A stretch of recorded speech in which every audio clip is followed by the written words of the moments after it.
syndicat national des professionnels des eaux et forêts ne compte pas lâcher le mot malgré la démission de son président Serge Roland Pambou lors de la dernière assemblée générale devant la base. C'est face à cette évolution qui règne au sein des revendications suite à cette tempête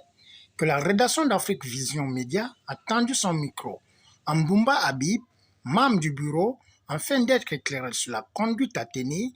face à l'avenir du SENAPEP ce lundi 19 août 2024.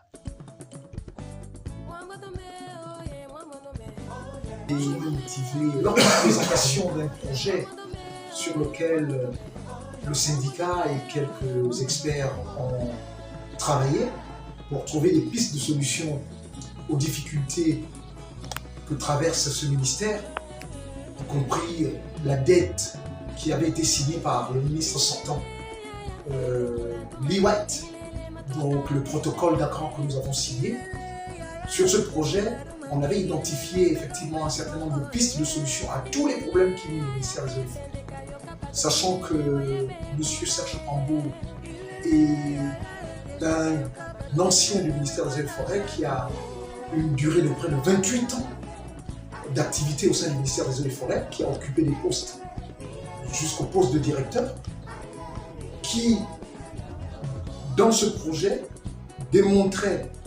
pan par pan les différentes solutions qui pouvaient être trouvées aux maux qui minent ce ministère. Malheureusement, le ministre l'a rejeté du revers de la main, tout en qualifiant ce travail comme étant un travail de distraction,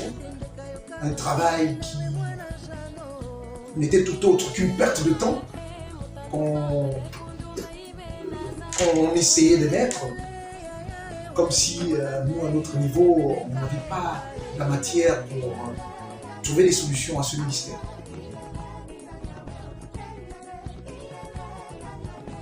Nous nous sommes appuyés sur nos statuts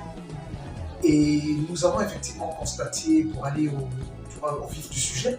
nous avons tout simplement constaté qu'il y avait un vide juridique en cas de vacances, ou sinon en cas de démission du poste de président. Et constatant ce vide juridique, il est important pour nous de ramener,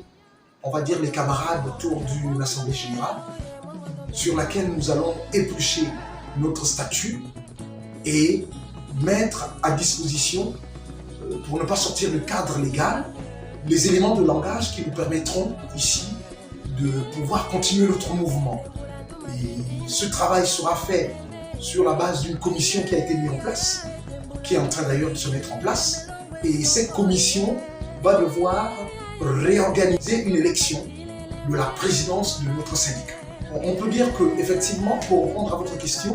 la loi nous dispose de 10 jours pour effectivement préparer cette élection. Au-delà de ces 10 jours, une date vous sera donnée.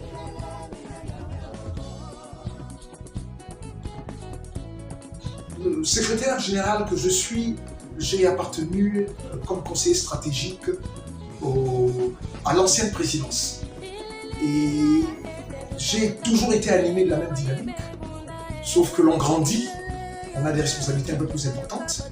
on apprend à réorganiser les choses avec plus de sagesse, mais sinon la dynamique reste la même, parce que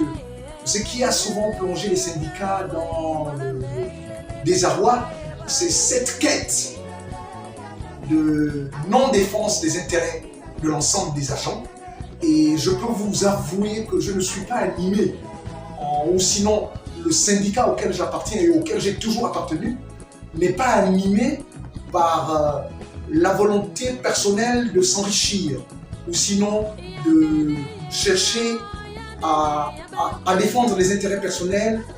plutôt que de défendre les intérêts de l'ensemble de la corporation. Nous sommes en ordre de bataille pour le bien-être des agents du ministère des Eaux et Forêts. Au sortir de cet entretien, il ressort que le SENAPEP ne lâchera pas en cédant à la distraction et compte remettre les rails sur un nouveau départ à travers une assemblée générale élective qui se tiendra dans quelques jours afin d'exiger la satisfaction des revendications à l'aube des bruits de bottes du futur bouleversement des nominations qui se pointent à l'horizon.